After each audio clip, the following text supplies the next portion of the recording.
Hello students, let's continue the revision of Class 10 Nationalism in India Lesson 3 Part 2 Unit History.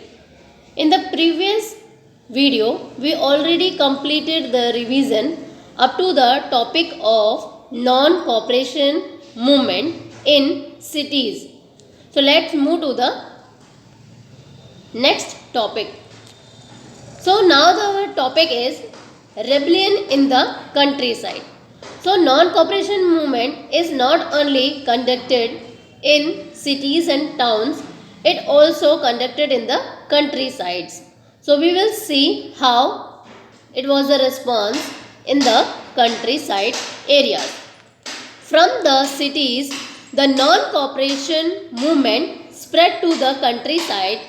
It drew into its fold the struggle of peasants and tribals, which were developing in different parts of India in the years after the war.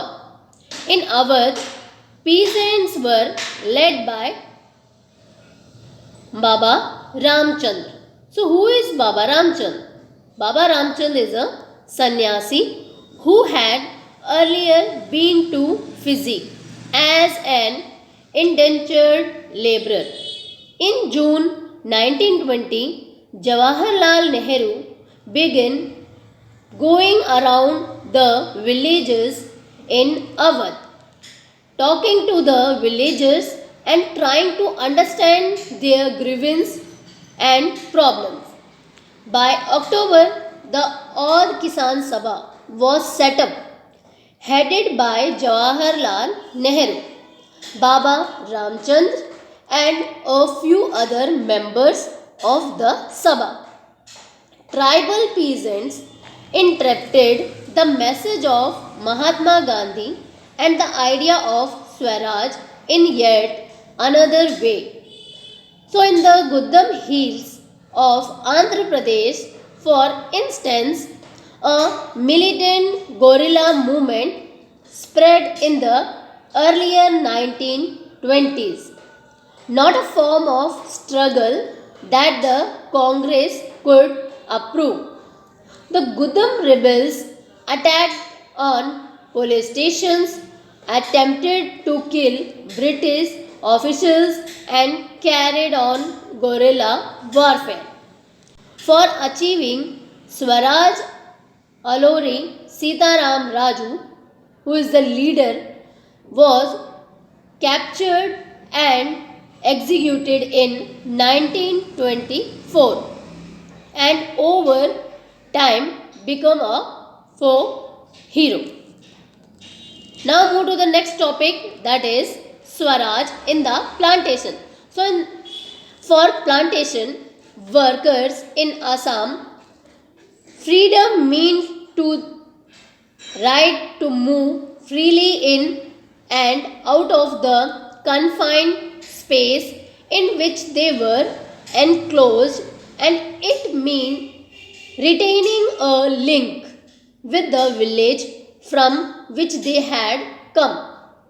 So under the Inland Immigration Act of 1859, plantation workers were not permitted to leave the tea gardens without the permission, and in fact they were rarely given such permission to go back to their hometowns. When they heard of the non-cooperation movement, thousands of workers defied the authorities, left the plantations, and headed home. They believed that Gandhi Raj was coming and everyone would be given land in their own villages and hometown. They, however, never reached their destination. Stranded on the way by a railway and steamer strike, they were caught by the police and brutally beaten up. So that's why Gandhiji called off that movement because it was going worse day by day and it comes in another level, because Gandhiji don't want to be a violence in any movement. So in that movement the violence were done. That's why Gandhiji called off the non-cooperation movement. Now move to the next, Simon Commission. In February 1922, Mahatma Gandhiji decided to withdraw the non-cooperation movement. He felt the movement was turning violent in many places and satyagrahis needed to be properly trained before they would be ready for mass struggle.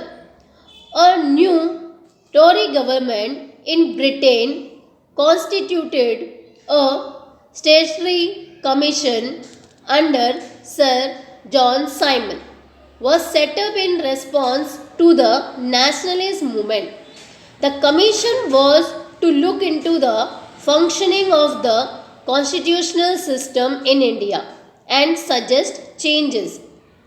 So the problem was that the commission did not have a single Indian members. They were all Britishers.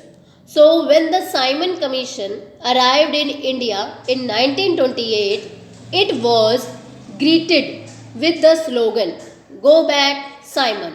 All parties, including the Congress and the Muslim League, participated in the demonstration.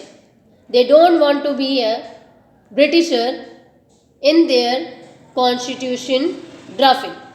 So in an effort to win them over, the Viceroy Lord Irwin announced in October 1929 a vague offer of domination status for India in an unspecified future, and a round table conference to discuss a future constitution of India.